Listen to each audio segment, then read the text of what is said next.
Dengan kata lain, setiap majikan perlu menerapkan the golden rule ataupun peraturan keemasan seperti yang tertulis di dalam Matius 7 ayat 12 di dalam terjemahan sederhana Indonesianya adalah, inilah inti hukum Taurat dan ajaran para nabi. Perlakukanlah setiap orang sebagaimana kamu sendiri ingin diperlakukan orang lain.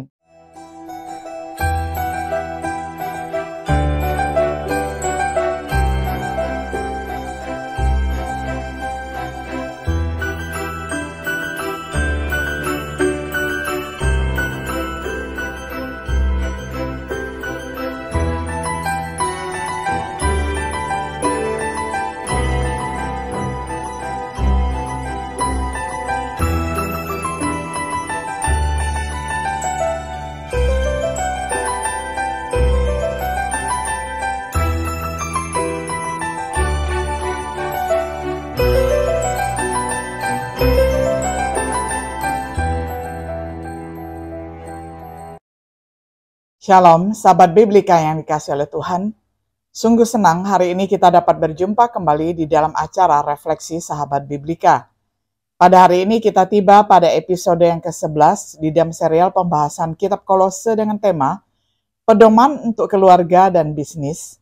Saya akan bacakan firman Tuhan untuk kita semuanya dari Kolose pasal 3 ayat 18 hingga pasal yang keempat ayat 1.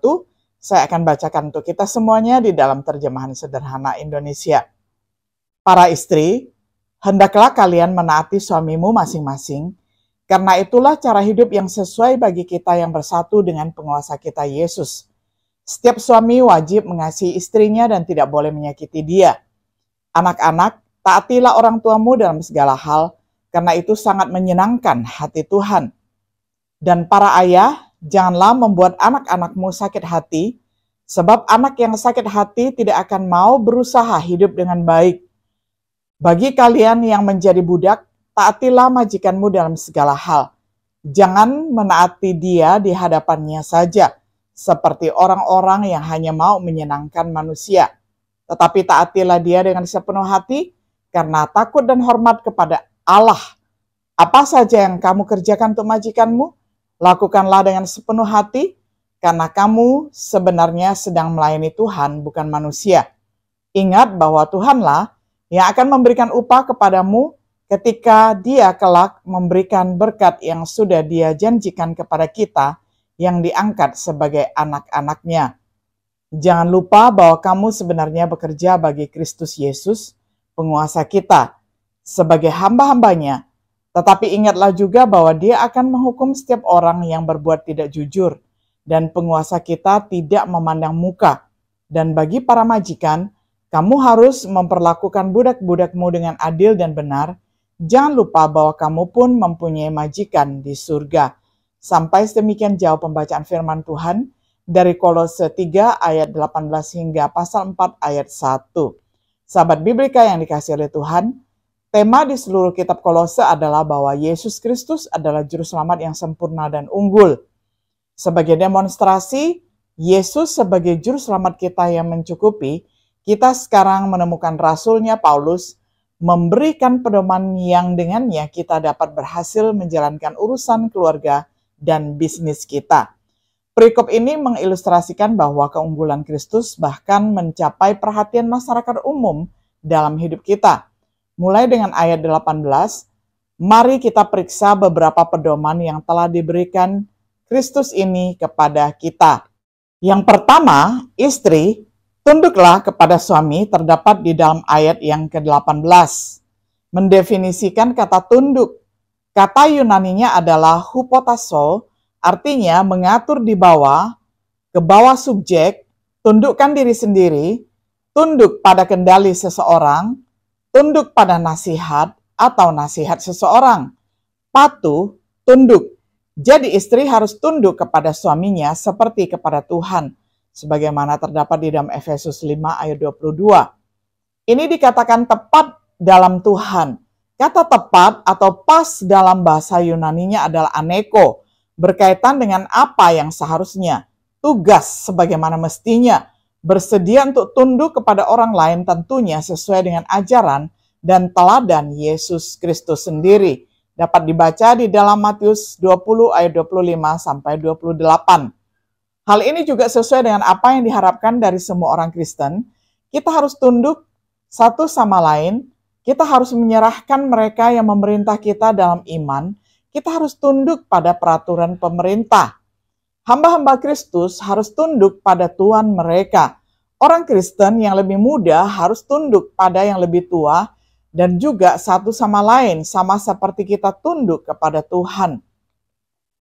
Jika istri tidak tunduk pada suaminya, mereka mungkin tidak akan pernah memenangkan suami mereka yang tidak percaya kepada Kristus. Allah tidak akan berbelas kasihan kepada mereka, 1 Petrus 5 ayat 5. Bahkan ada kemungkinan bahwa hal itu memiliki pengaruh yang kuat terhadap orientasi seksual anak-anak. Sebuah studi oleh Dr. Irving Bieber dibuat dari latar belakang keluarga dari 106 laki-laki homoseksual. Hal ini sumbernya dari Apa yang Harus Diketahui Semua Orang Tentang Homoseksualitas, karya Tim LaHaye pada halaman 7 hingga halaman yang ke-72. Dr. Bieber menemukan bahwa 81 ibu mendominasi. 62 ibu terlalu protektif. 66 ibu menjadikan homoseksual sebagai anak favorit mereka. 82 ayah menghabiskan sedikit waktu dengan anak laki-laki mereka. 79 ayah mempertahankan sikap tidak terikat terhadap mereka. Semakin banyak manusia modern belajar melalui penelitian yang teruji, semakin kita mulai menyadari bahwa Yesus dan firman-Nya selama ini benar. Apapun topiknya, Kristus pasti tahu yang terbaik, dan Dia harus ingat Dia adalah pencipta dari segala sesuatu. Dan sekarang, untuk kata-kata yang sering sangat dibutuhkan para suami, hal yang kedua kita pelajari, suami kasihilah istri, terdapat di dalam ayat 19. Paulus mengembangkan tema ini dalam suratnya kepada jemaat di Efesus. Teladan kita adalah Kristus dan kasih-Nya bagi gerejanya, Efesus 5 ayat 25-27. Suami harus mengasihi istrinya sama seperti Kristus mengasihi gereja, yaitu dengan kasih yang berkorban. Contoh lain adalah jenis kasih yang kita miliki untuk tubuh kita sendiri, Efesus 5 ayat 28-29. Sama seperti seseorang merawat dan menyayangi tubuhnya sendiri, demikian pula seharusnya istrinya. Kata merawat berasal dari kata ektrevo yang berarti untuk merawat sampai dewasa, memelihara, membesarkan. Kata menghargai berasal dari kata talvo, artinya untuk menghangatkan, tetap hangat, untuk menghargai dengan kasih yang lembut, untuk memelihara dengan perawatan yang lembut. Sekali lagi, beginilah cara Kristus mengasihi gereja. Kasih ini termasuk bebas dari kepahitan, dan jangan menjadi pahit terhadap mereka, Kolose 3 ayat 19. Kata Yunani untuk pahit adalah pikraino, yang berarti untuk menghasilkan rasa pahit di perut. Pahit menjengkelkan, membuat marah, menjadi sakit hati, jengkel, untuk mengunjungi dengan kepahitan, untuk berduka cita, menghadapi dengan pahit. Petrus memberi kita beberapa wawasan tentang mengapa penting untuk tidak menjadi pahit terhadap mereka. 1 Petrus 3 ayat 7. Mereka adalah mitra yang lebih halus dalam hubungan, yakni mereka ini adalah wadah yang lebih lemah, mampu memberikan kelembutan dan kepekaan keibuan yang sangat penting dalam tumbuh kembang anak sejak dini. Kepahitan akan membuat istri ataupun seorang ibu menjadi kasar dan pendendam, berkontribusi pada lingkungan keluarga yang cacat berfungsi. Istri adalah pewaris bersama suami dari rahmat kehidupan. Di dalam Kristus, mereka bukan hanya istri, mereka adalah saudara perempuan di dalam Kristus. Oleh karena itu, layak untuk dikasihi dan dihormati, bukan kepahitan. Bagaimana kita memperlakukan mereka menentukan kemanjuran doa-doa kita.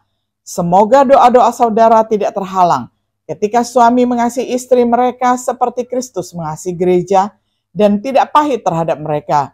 Jauh lebih mudah bagi istri untuk tunduk kepada suami mereka. Karena suami harus menjadi pemimpin dalam keluarga, maka biarkan mereka menunjukkan kepemimpinan dengan memenuhi tanggung jawab mereka. Saya berani mengatakan bahwa para istri akan dengan senang hati mengikuti, dan keluarga dengan masyarakat kita akan mendapat manfaat. Berbicara tentang keluarga, bagaimana dengan anak-anak? Hal yang ketiga, anak-anak, taatilah orang tua, terdapat di dalam ayat yang ke-20. Nilai ketaatan tersebut, ketaatan sangat menyenangkan Tuhan, dan tentu saja itu adalah apa yang dia lakukan. Lukas 2 ayat 51 sampai 52. Ini berisi janji yang penting, terdapat di dalam Efesus 6 ayat 1 sampai 3. Keseriusan pemberontakan. Pertimbangkan bagaimana Allah memandang kurangnya ketaatan dalam perjanjian lama, setara dengan sihir dan penyembahan berhala. 1 Samuel 15 ayat 22 sampai 23. Hukuman dalam beberapa kasus untuk anak-anak pemberontak adalah kematian. Ulangan 21 ayat 18 sampai 21. Oleh karena itu, memberontak jangan dianggap enteng oleh orang tua. Ini bukan hanya tahap yang mereka lalui.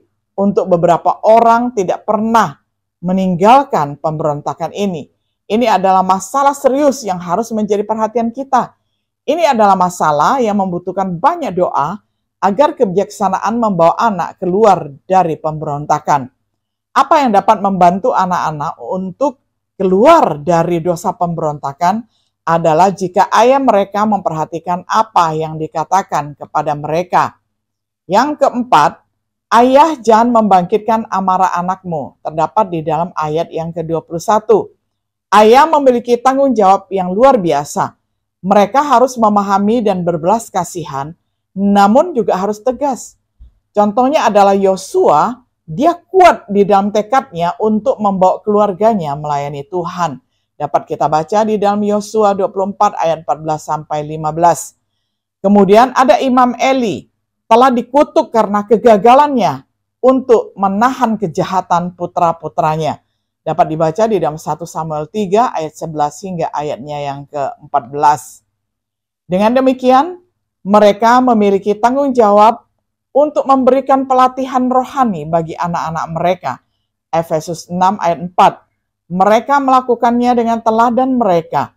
Seorang anak cenderung memandang bapa surgawi seperti halnya ayah duniawinya. Jika ayah duniawinya baik hati, penuh kasih, adil, pemaaf, dan baik, seorang anak akan memandang Tuhan sebagai hal yang sama. Sebaliknya, jika ayah duniawinya kejam, tidak mengasihi, tidak baik, anak itu akan melihat Bapa surgawi dengan cara yang sama. Secara umum, konsep yang dimiliki semua orang tentang Tuhan adalah konsep yang dimiliki setiap orang tentang ayahnya. Hal ini sangat sulit untuk dihapus. Sangatlah penting bagi seorang pria untuk menjalani kehidupan seperti itu dan menjadi orang yang baik hati, yang menunjukkan kepada putra dan putrinya seperti apa Tuhan itu sebenarnya, karena ayah adalah wakil Tuhan di bumi ini. Ini memberikan hak istimewa yang tak ternilai dan juga tanggung jawab yang khusus. Mereka melakukannya dengan perintah yang Tuhan berikan kepada mereka, baik itu dalam acara formal maupun informal. Dapat dibaca di dalam Ulangan 6 ayat 6 sampai 7. Bagaimana seorang ayah dapat bersalah terhadap anak-anak mereka dengan menjadi tidak adil dalam mendisiplinkan mereka, menghukum tanpa peringatan yang adil, menunjukkan sikap pilih kasih dalam menjalankan disiplin, dengan menjadi munafik dalam pengajaran dan teladan kita.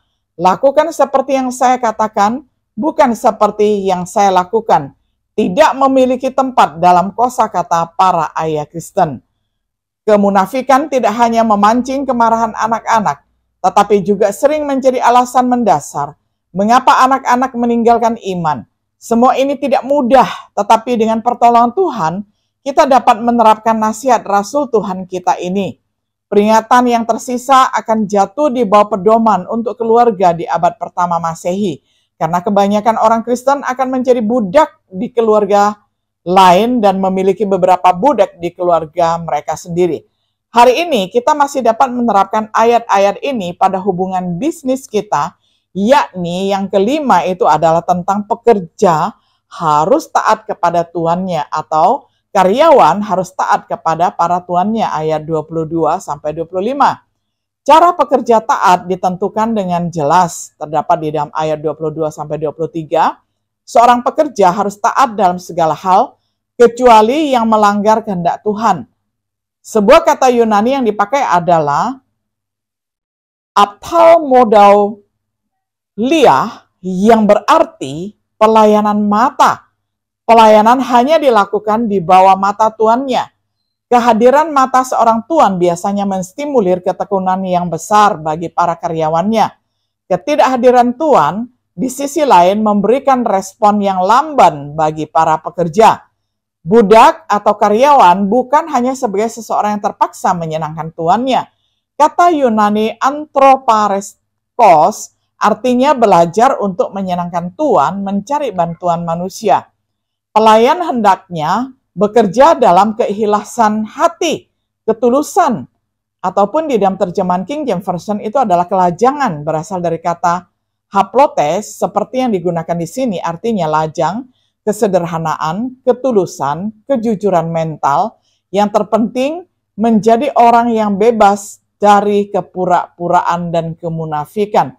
Artinya adalah murni hati, tidak mementingkan diri sendiri. Keterbukaan hati memanifestasikan dirinya dengan kemurahan hati dan takut akan Tuhan. Kata takut berasal dari kata phobia yang mengacu pada Tuhan.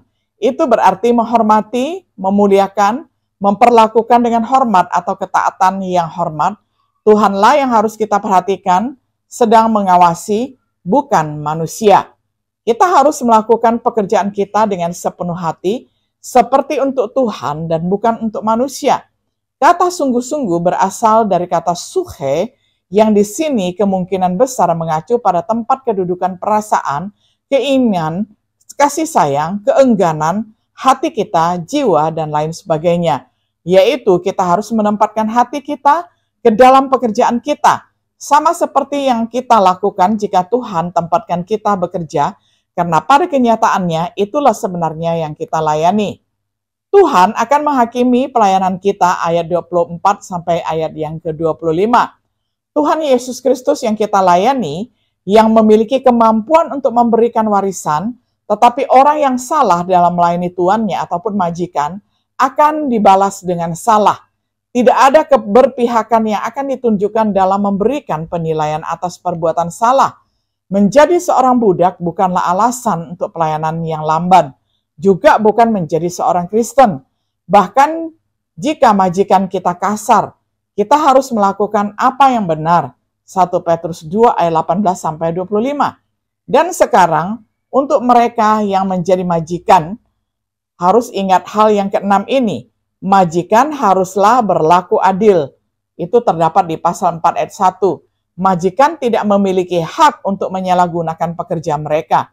Majikan harus adil, kata Yunaninya adalah dikaios, yang berarti digunakan di sini melibatkan memberikan kepada masing-masing haknya dan dalam pengertian hukum, memberikan penilaian yang adil kepada orang lain, baik yang diungkapkan dengan kata-kata atau ditunjukkan dengan cara berurusan dengan mereka. Majikan harus adil ataupun setara di dalam terjemahan King James Version. Kata Yunaninya adalah isotes, artinya menunjukkan keadilan, kesetaraan, apa yang adil. Dalam Efesus 6 ayat 9, kita melihat bahwa Tuhan harus melakukan hal yang sama kepada semua budak ataupun pekerja, yaitu dengan niat baik melakukan pelayanan seperti kepada Tuhan.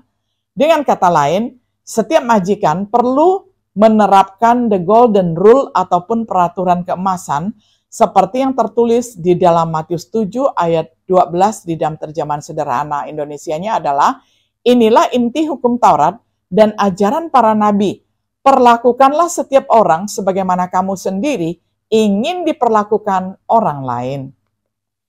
Kita juga memiliki majikan sebagai motif untuk menjadi adil, pengingat bahwa majikan memiliki majikan di surga.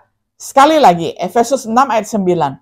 Intinya dibuat bahwa tidak ada keberpihakan dengan tuanmu. menjadi tuan atau majikan tidak memberi kita hak istimewa apapun di hadapannya. Juga menjadi seorang Kristen, jika kita tidak taat kita tidak berlaku adil kepada orang-orang yang ada di bawah kita.